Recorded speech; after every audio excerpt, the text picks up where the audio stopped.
Praise the Lord. खुदावंद का शुक्र हो कि एक बार फिर से हम उसकी हजूरी में आ सके ताकि हम उसके कलाम से जान सके कि खुदावंद हमको क्या बताना चाहता है। जैसे कि हम लोग जानते हैं कि हम पाक रूह के का जो फल है उसके बारे में हम बातचीत कर रहे हैं काफ़ी टाइम से, और आज हम पाक रूह का जो फल है जो कि उसकी 5वीं खूबी के बारे में बात करेंगे, जो कि कृपा यानी मेहरबानी है, और उसके बारे में देखेंगे खुदावंद का कलाम हमको क्या बताता है इसके बारे में, और ये हमारे लिए क्यों ज़रूरी है और इसका हमारी ज़िंदगी में क्या मकसद है। अगर क्योंकि जो कृपा, मेहरबानी, रहम, दया और करुणा, ये सब एक ही हम नाम है जिनका कि एक सा ही मतलब निकलता है। और बाइबल में इस बारे में, खुदा के कलाम में बहुत ज़्यादा इसमें दिया गया है, और इसमें से कुछ वर्सेस मैं आपके सामने रखूँगा क्योंकि सारी रखने का वक्त नहीं है। मैं आपके सामने पढ़ूँगा कि रोमियो का ख़त उसका 2 बाब और उसकी 4 आयत, और यहाँ पर लिखा है, क्या तू उसकी कृपा यानी मेहरबानी, सहनशीलता यानी सब्र, धीरज यानी बर्दाश्त की दौलत को तुच्छ यानी नाचीज़ जानता है, और यह नहीं समझता कि खुदा की कृपा यानी मेहरबानी तुझे मन फिराव यानी तौबा का मौका देती है या तौबा करना सिखाती है। यानी खुदावंद की जो सहनशीलता है, खुदावंद की जो धीरज है, बर्दाश्त है, सब्र है, मेहरबानी है, यह हमको क्या करता है। अगर ये खुदावंद की मेहरबानी अगर ये हम पर होती है तो यह हमको खुदावंद गुनाहों से अलग करके हमें पश्चाताप करना, तौबा करना सिखाती है, ताकि हमें खुदा के लायक बनाती है, क्योंकि बिना तौबा किए हुए अपने गुनाहों से हम खुदा की नज़दीकी में नहीं आ सकते, क्योंकि सबसे पहले हमें अपने गुनाहों से तौबा करनी है, तभी हम खुदावंद की नज़दीकी में आ सकते हैं।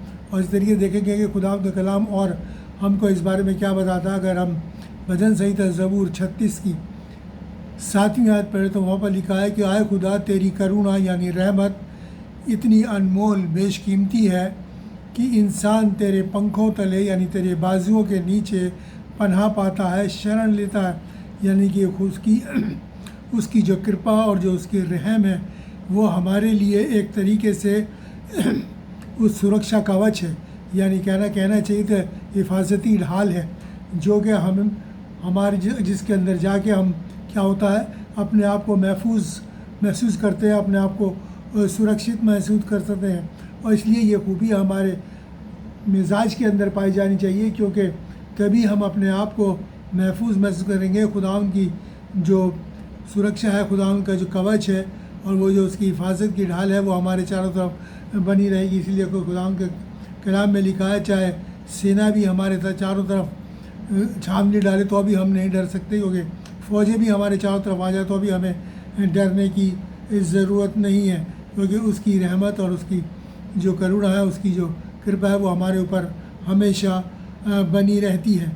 और इसी तरीके से हम पढ़ें ज़बूर 63 और उसकी 6 आयत। देखिए यहाँ पर यह हमको क्या बताती है। यहाँ पर लिखा है कि उसकी करुणा रहमत हमारी ज़िंदगी से बेहतर है, यानी उत्तम है। उसकी करुणा, उसकी जो रहमत है, उसका जो रहम और फजल है वो हमारी ज़िंदगी से भी बेहतर है। यानी कहने का मतलब ये है कि हमारी ज़िंदगी अगर हम उसकी रहमत और उसकी करुणा हमारे ऊपर है तो ही हमारी ज़िंदगी है, वरना उसके बिना हमारी ज़िंदगी नहीं है। और यही बात देखिए खुदावंद की कलाम में नीति वचन अमसाल उसका 20 और उसकी 27वीं आयत पढ़े तो वहाँ लिखा है कि आदमी की जो रूह है वो खुदा का चिराग है, खुदा का दीपक है। यानी कि खुदावंद का जो हमारी जो रूह है वो खुदावंद का चिराग है, दीपक है, और खुदावंद ही उसे जलाता है। और खुदावंद के रहम और करम से ही वो हमारी ज़िंदगी का जो चिराग है वो जलता रहता है और हम जिंदा रहते हैं। इसलिए उसकी रहमत का हमारे अंदर होना, इस खुदा की इस खूबी का हमारे अंदर होना बहुत ज़रूरी है, अगर हम चाहते हैं कि हमारी ज़िंदगी का ये चिराग जलता रहे।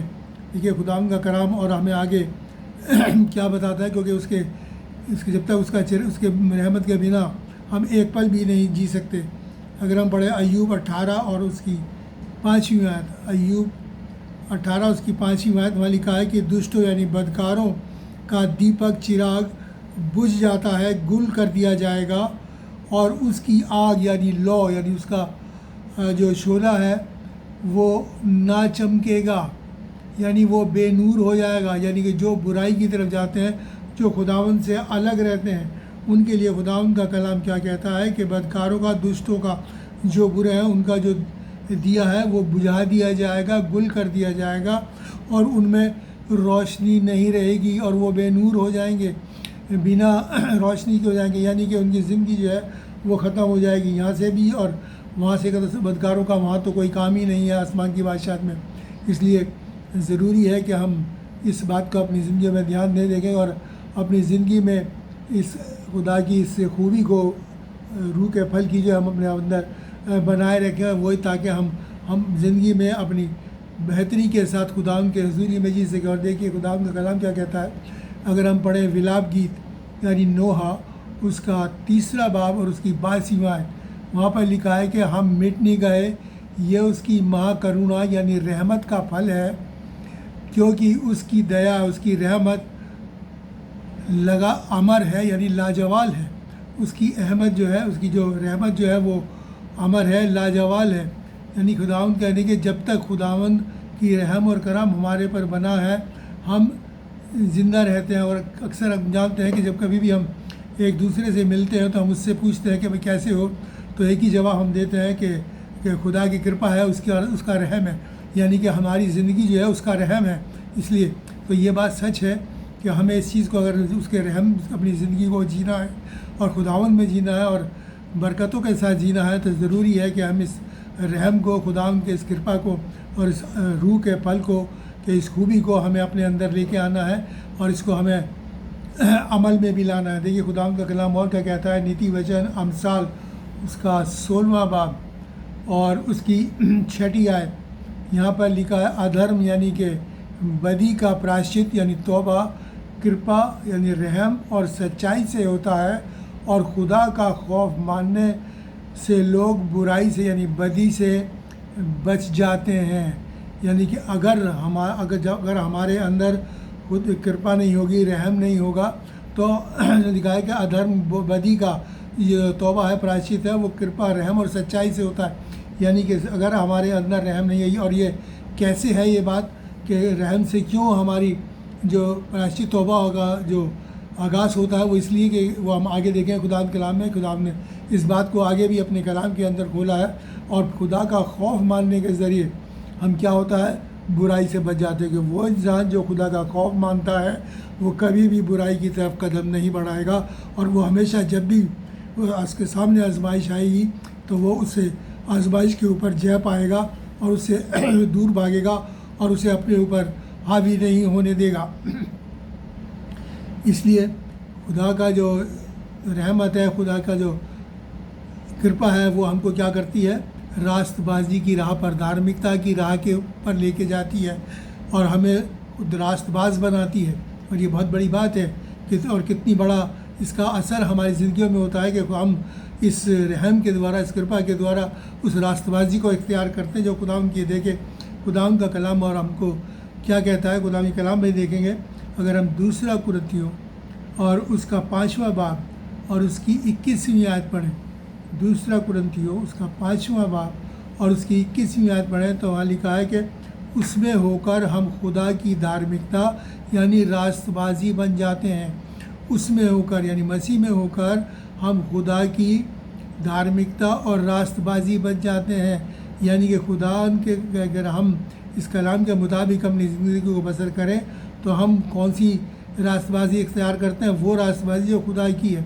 यानी कि हम क्या कर, हमारा खुदा क्या चाहता है कि वो चाहता है कि इसे हम अपने दिल के अंदर रखें, इस रहम को, इस रहमत को, इस कृपा को अपने दिल में रखें। देखिए रोमियो का ख़त और उसका 6वां बाब और उसकी 17वीं आयत, रोमियो 6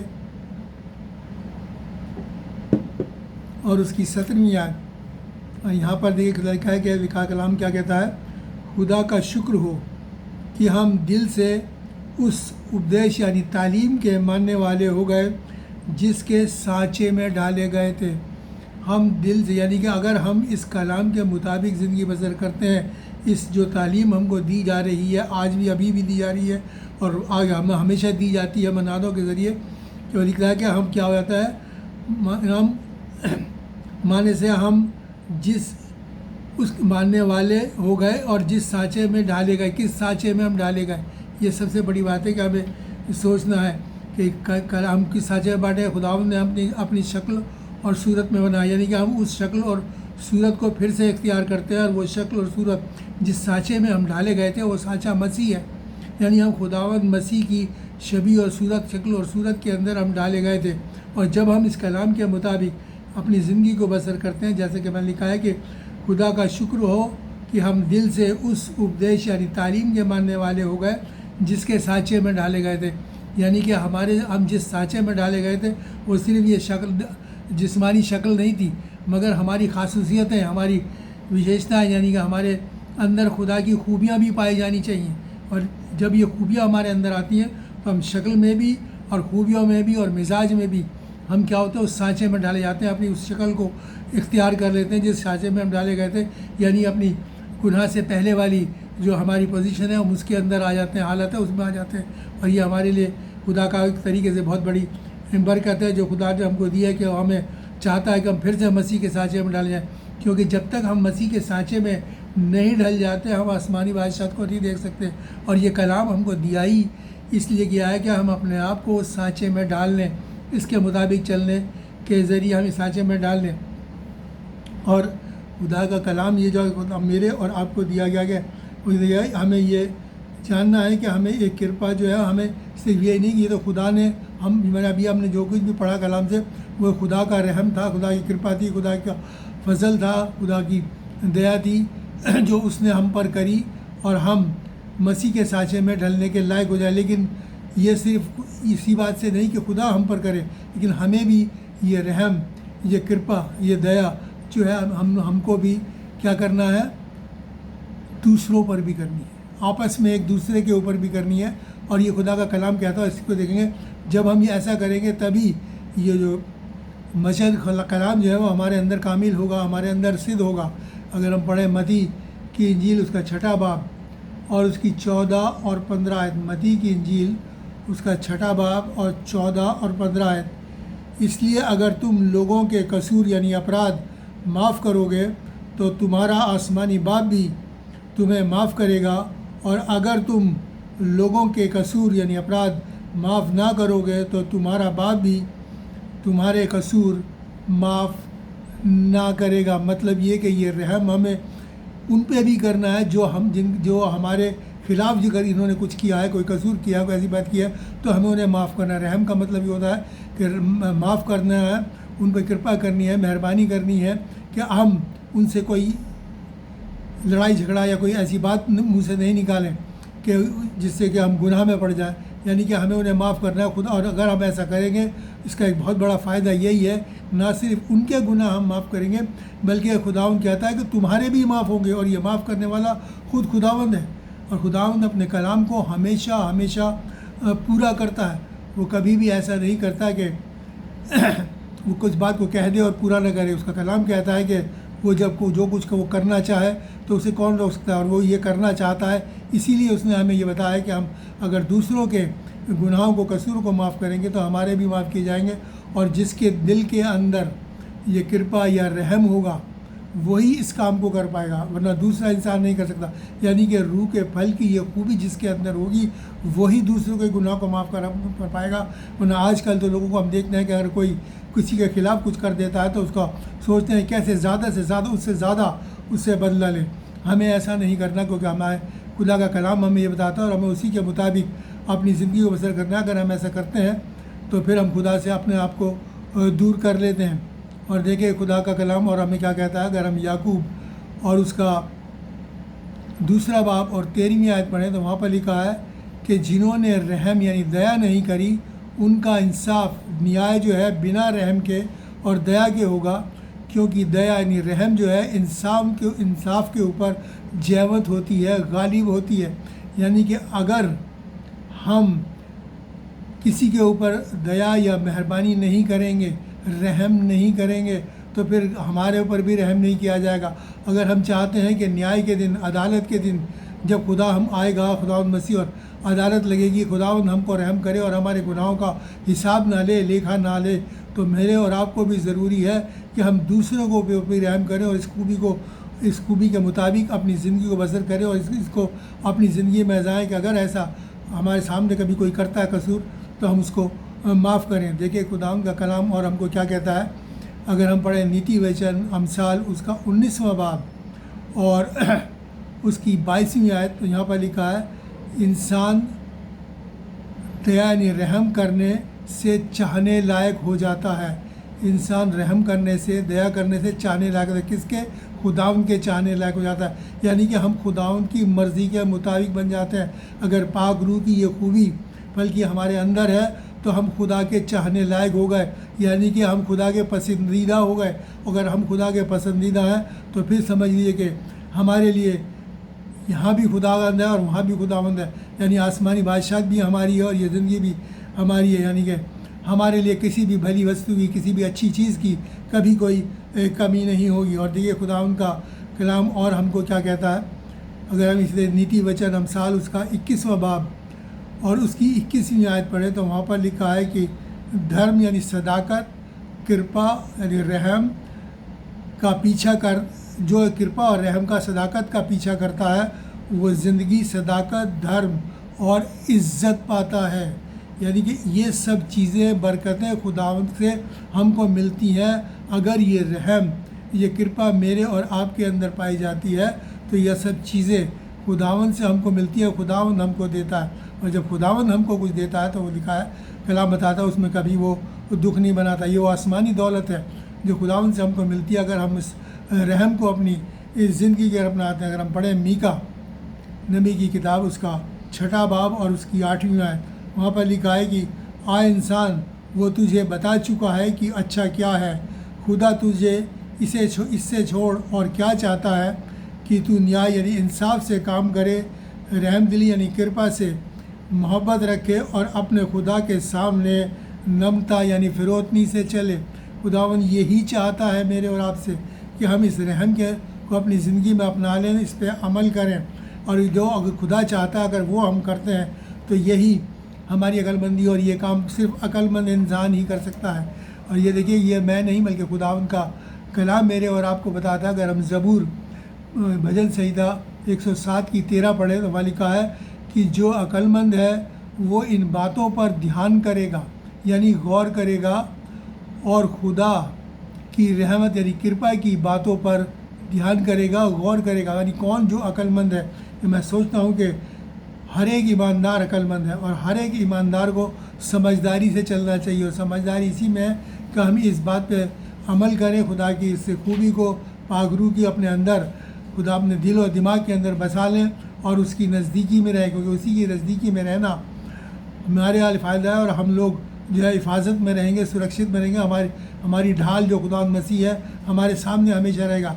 और अगर ऐसा हम नहीं करेंगे तो हमारे लिए ये बहुत ख़तरनाक होगा। देखिए खुदावंद का कलाम क्या कहता है, अगर हम पढ़ें इब्रानियों और उसका 6वां बाब और उसकी मैं आपके सामने पढ़ूँगा। इब्रानियों 6वां बाब और उसकी 4 से 6 आयत तक, पहले मैं आपके सामने हिंदी में फिर उसके बाद उर्दू में भी पढ़ दूँगा।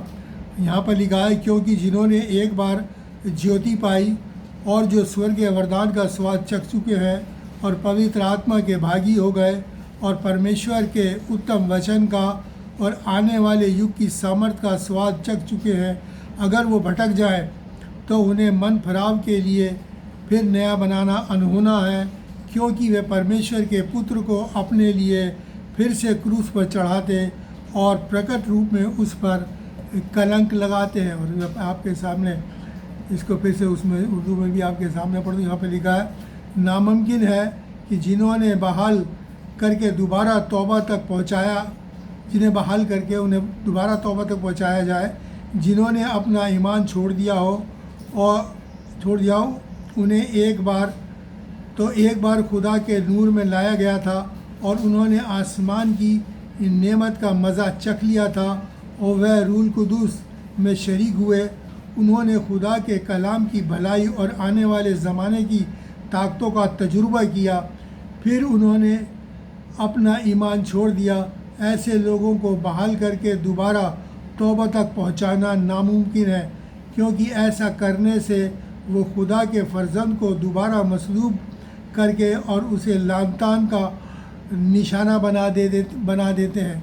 यानी कि खुदा के वो फिर से हम मसलूब करते हैं और खुदा के ऊपर फिर से वही तमाम बातें जो क्रूस से पहले उस पर हुई थी, उस तमाम लानदान है वो हम करते हैं। और ये कभी भी खुदा माफ़ नहीं होगा। इसलिए खुदा के कलाम के मुताबिक हमें इसे अपनाना है। अगर हम ऐसा करते हैं तो मेरे और आपको होशियार हो जाना चाहिए, कहीं ऐसा ना हो कहीं शैतान हमारा शिकार कर ले, हमारा आहेर कर ले और हम खुदा से इतनी दूर चले जाएं जहाँ से वापस लौटना नामुमकिन हो जाए, असंभव हो जाए। ऐसे बुरे हालातों में ना फंस जाएं कि फिर हम हमेशा की ज़िंदगी से हमेशा के लिए ही हम हाथ धो बैठें। इसलिए हमें खुदा की चाहत के मुताबिक वही करना है। और सब बातें आपने जान ली खुदा के कलाम से। अब ये मेरे और आपके हाथ में है कि हमें क्या चुनना है अपने।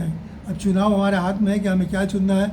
अगर हमें सचमुच में खुदा के साथ आसमानी बादशाहत में जाना है तो हमें खुदा के कलाम के मुताबिक जो दिया जाता है उसके मुताबिक ज़िंदगी बसर करनी है, वरना तो हम जानते हैं कि फिर अगर हम उससे हट गए तो फिर दोबारा उसके नज़दीकी में आना खुद जैसा कलाम बताता है होना है। इसलिए खुदा हम सबको बरकत दे और तौफीक और ताकत इनायत फरमाए कि हम इस कृपा और मेहरबानी और रहम के इस पैगाम को अपने दिल में जगा दें और इसके मुताबिक अपनी ज़िंदगी को बसर करने वाले बन सकें, ताकि हम उसके खुदावंद की हिफाजत में महफूज रहें। खुदावंद आप सबको बरकत दे। आइए हम दुआ मांगें। शुक्र करते हैं प्यारे बाप आसमानी तेरी तमाम नेमतों बरकतों के लिए, ख़ास तौर से तेरे इस कलाम के लिए जो तूने हमें दिया, जिसके ज़रिए प्यारे बाप आसमानी हम तेरी नज़दीकी में आते हैं और जानते हैं कि हमें इस ज़िंदगी में जहाँ चारों तरफ बुराई हैं किस तरीके से रास्तबाजी से धार्मिकता से अपनी ज़िंदगी को बिताना है। हमें तौफीक और ताकत इनायत फरमा, पाक रूह की ताकत दे, ताकि हम इसके मुताबिक अपनी ज़िंदगी को बसर करके और तेरे साथ हमेशा की बादशाहत में दाखिल होने वाले बन सकें। सब के लिए बरकत मांगते हुए दुआ खुदा यीशु मसीह के नाम से मांगते हैं, आमीन। अब हमारे खुदा यीशु मसीह का फजल, खुदा बाप की मोहब्बत और पाक रूह की रिफ़ाक़त हम सब के साथ और तमाम मसीह ईमानदारों के साथ अब से लेकर हमेशा तक होती रहे, आमीन। खुदा का शुक्र हो कि खुदा ने इतना अच्छा कलाम हमको दिया। हमें हम इसके मुताबिक ज़िंदगी बसर करें और आपसे रिक्वेस्ट करूँगा ज़्यादा से ज़्यादा इस कलाम को शेयर करें, ताकि ये दुनिया के आखिर तक पहुँचे और बहुत से लोग जो अभी तक इस कलाम से नावाकिफ़ है वो जान सकें और खुदा के इस सुरक्षा की ढाल में, हिफाजती ढाल के दायरे में आ सकें, ताकि हर बुराई से, शैतान के हर हमलों से महफूज हैं। खुदा आपको बरकत दे। God bless you.